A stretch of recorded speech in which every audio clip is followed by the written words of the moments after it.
Oke, jadi ini videonya tentang apa sih ini? Wow, tes.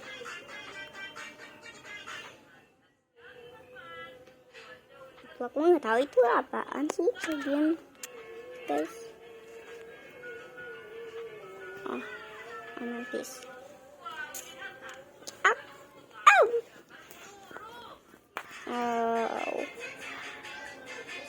What?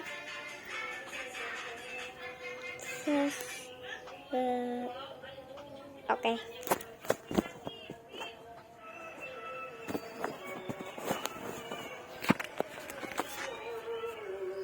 Mending kita nggak usah ngeliat videonya sampai akhir, karena emang videonya nggak bagus itu.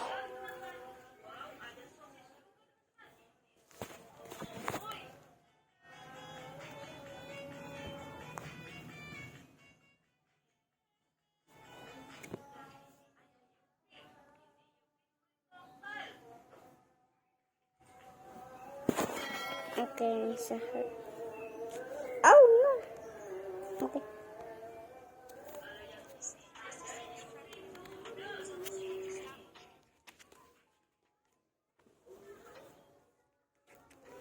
Oh, kesiapan.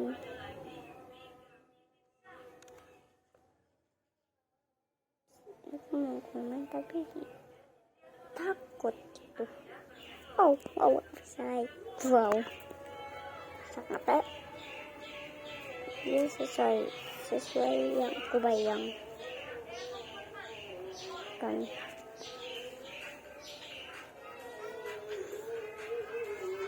Apa sih?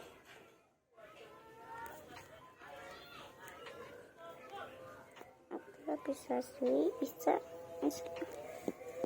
buat diancam. Wah.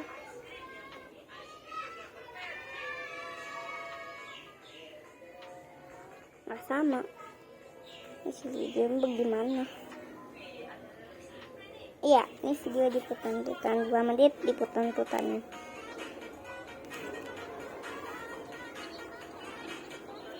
Ini bagaimana lah konsep semuanya.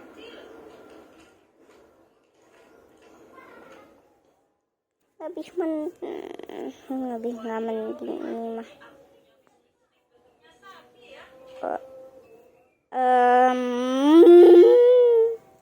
Sangatnya tidak bagus. Wow.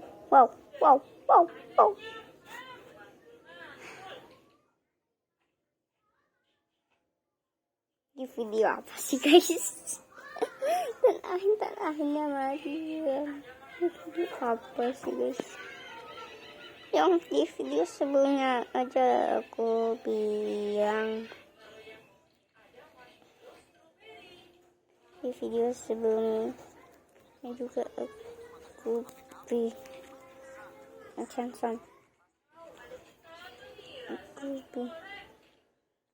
gak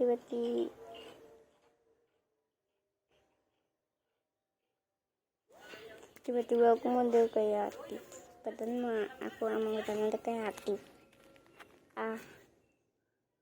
Enggak sih, aku dari sononya aja yang bingung.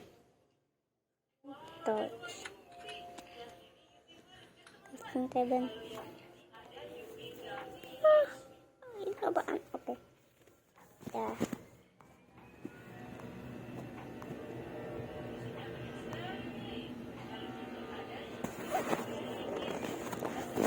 Video sangat sama dan aku mau buktiin.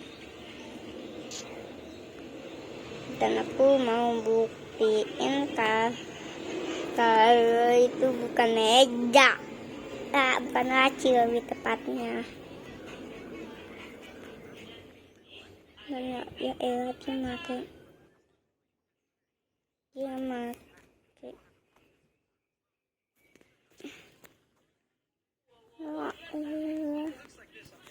Dia make buat aku yang dulu. Aku aku nggak tahu sih itu kan iya si atau apa. Tapi aku harus nunggu gimana ini.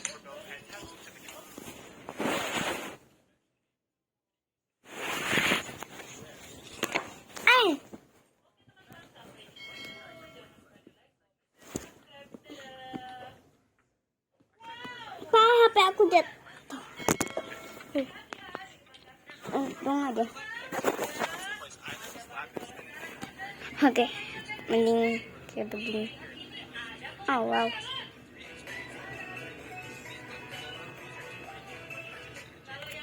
Tahu emang benar nih gitu. Ya udah masuk.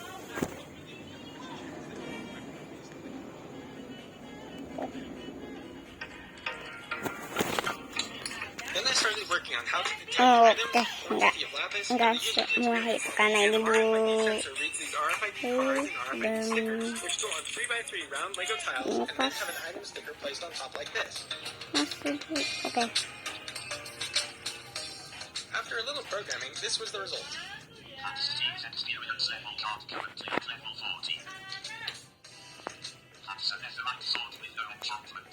Nice, that's perfect. The sensor can even read through objects and from about 1 inch away, so the sensor can be hidden underneath the enchanting interface.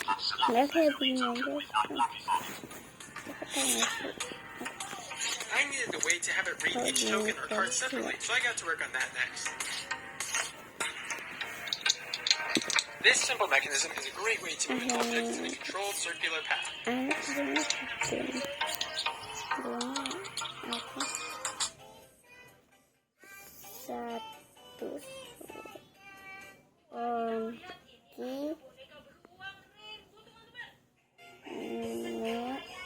Apaan sih nggak jelas banget. That's too fast, but if I slow it down, yep, that should do.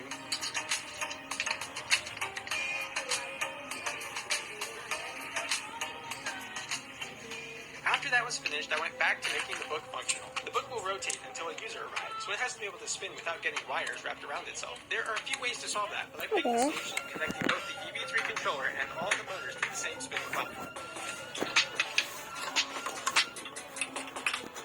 Oke, mungkin kalian dengerin dari suaranya.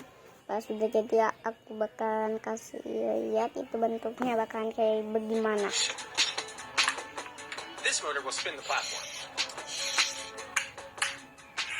And this little assembly uses a worm gear to rotate 2 linkages that will open and close the book.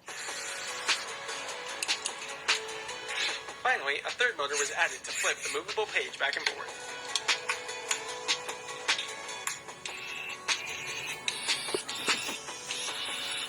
Is supposed to track the user, remember? So I purchased the camera that the EV3 controller can communicate with and got that connected too. This was getting heavy, so I built a roller bearing using curved gear racks and a bunch of 1x1 round tiles. I didn't come up with this bearing design, but I've seen it done a few times in the larger LEGO community.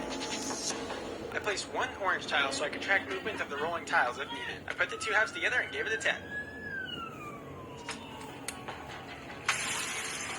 The bearing actually worked amazingly well. There are the tiles rolling around. Ah, yep, there's the orange one.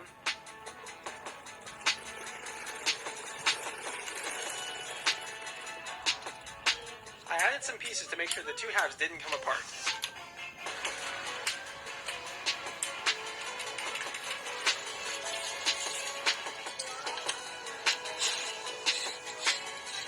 After a little bit of work, I finally got the book connected, including the supports, linkages for the cover, and the U-joint for the movable page.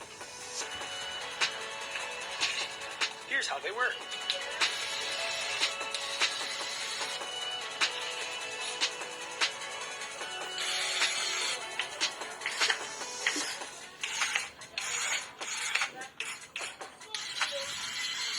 The enchanting interface and the book were ready, so I just needed to connect everything on the base plate and get the enchanting table's walls built. Speaking of the walls, I got to work on those, using some really fun and unique LEGO colors, like medium lavender, dark purple, dark red, medium azure, dark turquoise, light aqua, and more.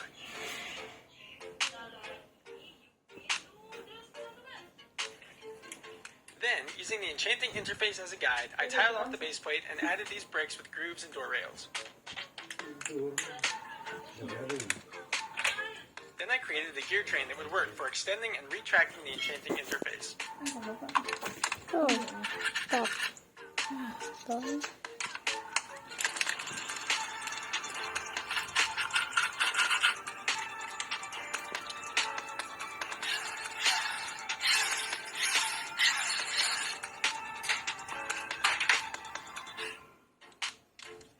The left side worked, but the right side hit the motor too early.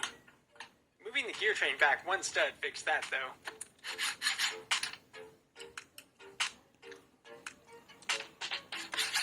This section will blend right in with the walls of the enchanting table.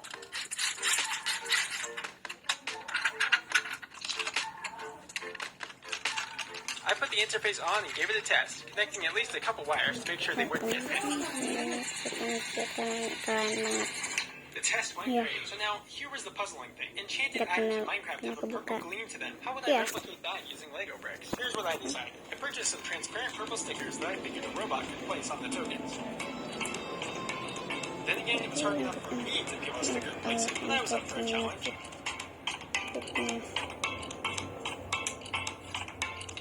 Here's the concept for how the robot will peel the stickers. By running the sticker paper over an object with a sharp angle change, like this lift arm, and keeping a lot of tension on the sticker paper, the stickers will peel themselves off the paper, just like this. Keeping that in mind, I got started on the mechanism to do that.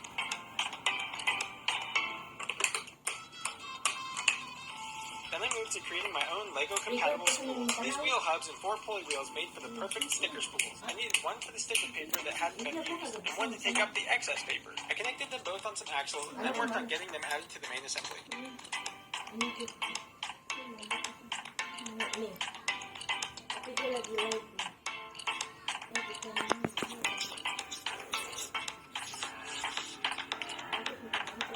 Oke ya, dan ini semuanya macam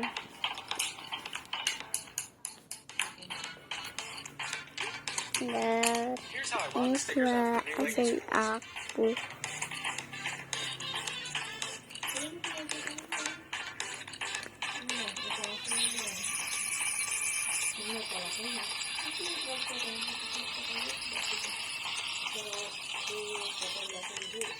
I wouldn't be eating that anymore. Asli sangat temukan.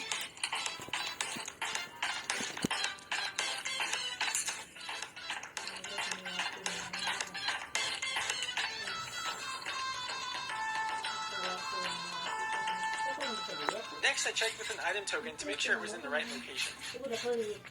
Remember how I said there needed to be lots of tension on the paper for it to peel? Well, instead of using tan pins without friction ridges, like normal, I used blue pins with friction ridges to provide resistance. This wall of Technic bricks allows a variable number of blue pins to be added to increase the resistance to the right amount. Next, I added a motor to run the sticker peeler mechanism. I used a worm gear to gear it way down so the torque was increased enough to overcome the resistance of the pins with friction ridges.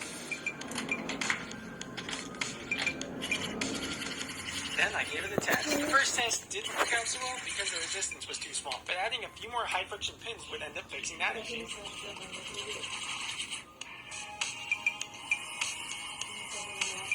Now the stickers were peeling off like they were supposed to.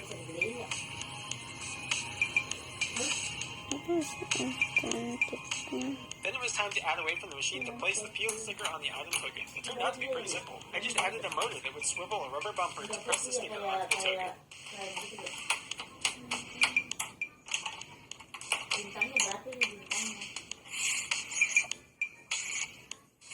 I realized I should probably add some cable guards, and several cables will be moving around near gears, so that came next.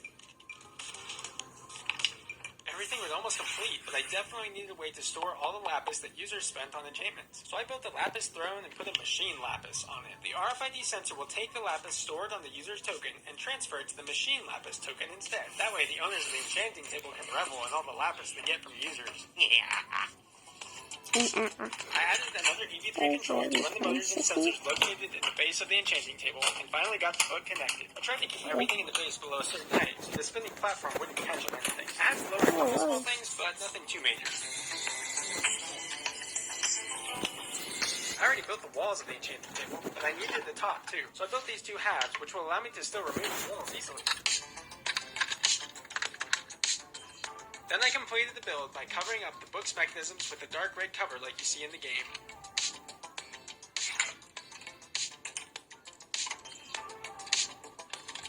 Here's how it all looked when I was done.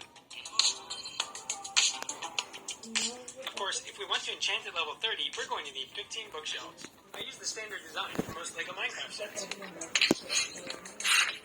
After some programming, it was time to run the 100% working LEGO Minecraft enchanting table. To start with, this is how the machine vision works for tracking a user's movement. I'm just walking along and, oh look, a random enchanting table. When the machine's camera sees me, the book will open and start tracking.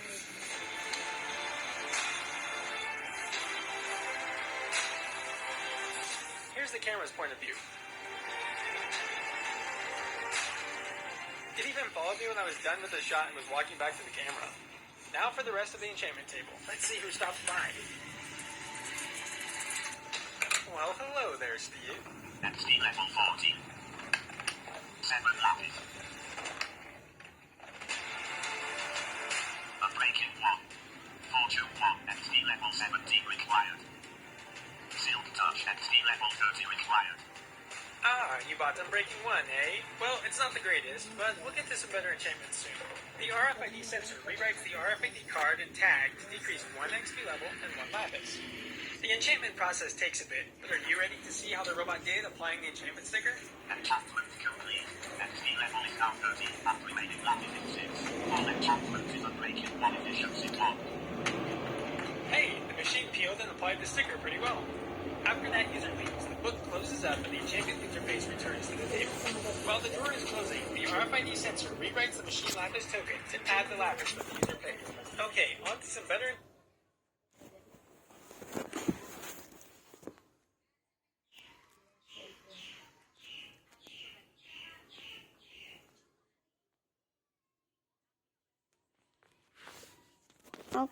Oke, mungkin videonya diakhiri dengan konten yang kebuka sendiri.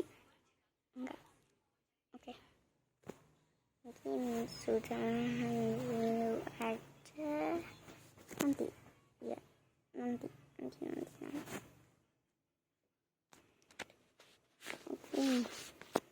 belum ya.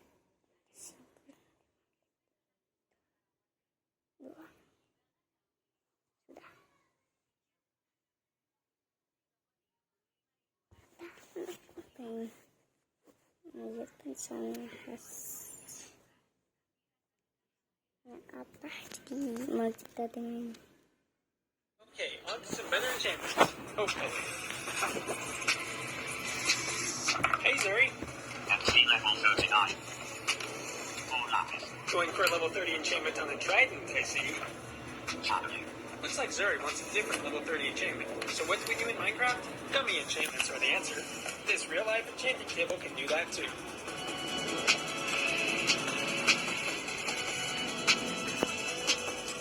Enchantment complete. XP level is now 38 and remaining lapis is 3. Full enchantment is 5 aspect 1. Loyalty 3. It looks like that was the one Zuri was hoping for. sana hasilnya lagi ada di sini.